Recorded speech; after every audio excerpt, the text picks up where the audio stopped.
বন্ধু, আমার ভালোবাসা, আমার জীবন আমি তোর হাতে দিয়া দিলাম, তুই যত্ন করে আগলায় রাখিস।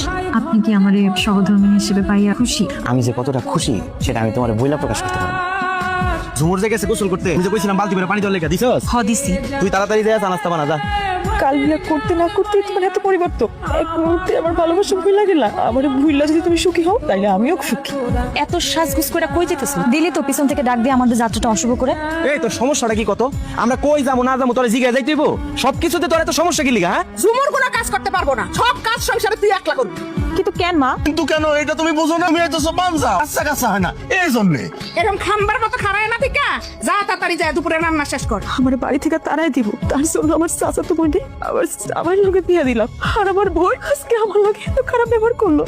কি ব্যাপার ঝুমুর বৌমা, একটা বছর পার হয়ে গেল, তুমি তো আমার কোনো সুসংবাদ দিতে পারলা না। তার মানে কি তুমিও কি তোমার বোনের মতো বান্দা নাকি?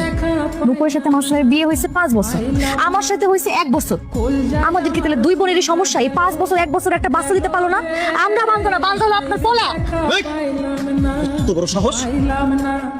এই কি করলেন আপনি? আপনি কি আমার নকুল মনে করছেন যে আমাকে মার দিবেন আমি সহ্য করবো?